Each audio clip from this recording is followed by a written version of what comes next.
succede, dai. Che poi vi do una buona notizia che stiamo verificando sulle agenzie, dai. Questo che è un pezzo che io cerco di evitare sempre perché me lo richiedono È sempre. bellissimo, dai. Ogni volta andando a fare la serata, cioè, vogliamo un repertorio nuovo, poi fare il repertorio nuovo, cioè, però a fare un motorino. E allora che a fare? Questo è un episodio che racconto della mia adolescenza, quando vivevo a Gela, che frequentavo una comitiva di adolescenti, all'epoca eravamo coetanei.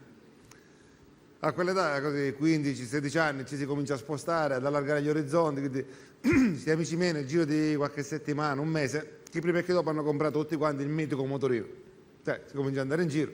Io per rimanere aggregato al gruppo mi è toccato comprare un motorino pure a me. Solo che non avendo, scusate, non avendo grosse cifre da poter spendere, che io già a 3 anni ero disoccupato, mio padre a 3 anni mi iscrisse al collocamento. Io a 18 anni già avevo 15 anni di disoccupazione. Ero primo in graduatoria in tutta Europa. Meno male che non mi hanno chiamato mai. Comunque, ho comprato sto motorino, l'ho pagato poco, era una roba usata, non sto qua a vantarmi, sai, solitamente quando uno compra una cosa usata, l'ho pagato poco, ho fatto un affare, era di un anziano, lo teneva nel garage, lo fanno. Io nelle mie cose sono stato sempre coerente. Dico, l'ho pagato poco perché faceva cagare. Che se avessi avuto i soldi ne avrei comprato uno nuovo, non è che avevo questa vocazione dell'usato. Oltre al motorino poi ho dovuto comprare degli accessori, ho dovuto comprare un casco, che in una settimana la polizia stradale mi ha fatto 4 multe, che a fine mese ho fatto i conti, sembrava che avesse aderito alla campagna adotta un poliziotto, ci mandavo stipendio ogni mese. Sono andato in un negozio a cercare un casco e come stasera abbiamo diversi modelli, questo in carbonio, questo integrale, questo con la visita. Senti, mi devi dare il modello più economico che avete. E mi hanno venduto questo qua in fibra di cotone con elastici rinforzati. Adesso seccati ti spacchi la testa ugualmente, però almeno la stradale non ti fa le multe. Ho detto perfetto. Poi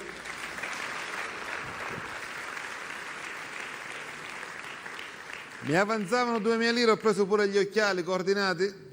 A che servono? Gli occhiali servono quando uno corre in moto, sai, ti fa un insetto nell'occhio a proteggere gli occhi, che magari ti distrai, puoi fare un incidente, che non era il caso del mio motorino, che considerando le prestazioni a me i moscerini invece di andare agli occhi mi tamponavano da dietro.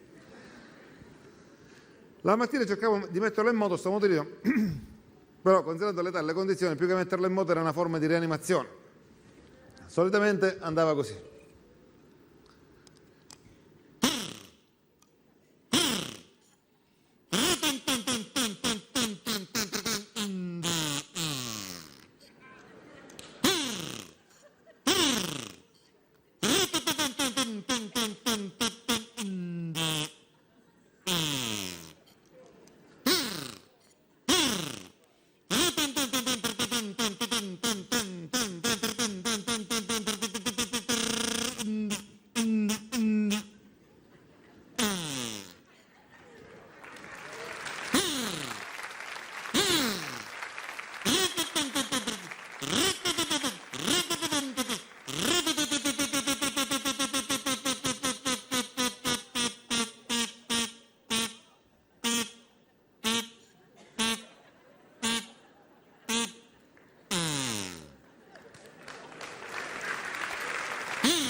Scusate il fumo, che era un po' ingolfato.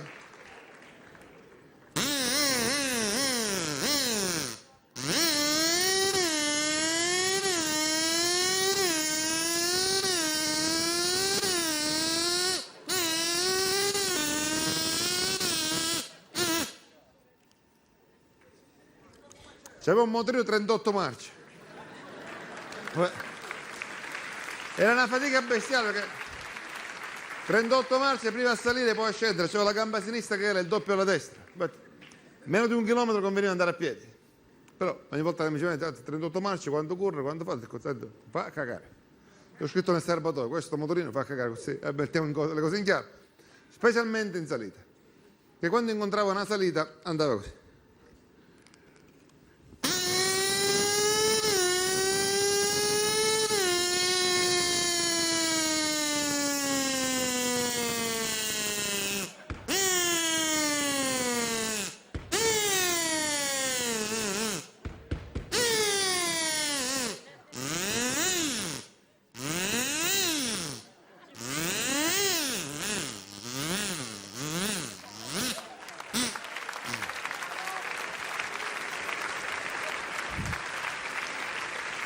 Poi rifacciamo la discesa fortunatamente. Ricordatevi che dopo una salita c'è sempre una calata. Beh, esatto. Giovanni Cacioppo, questa Grazie. è la sua esperienza col motorino. E vabbè.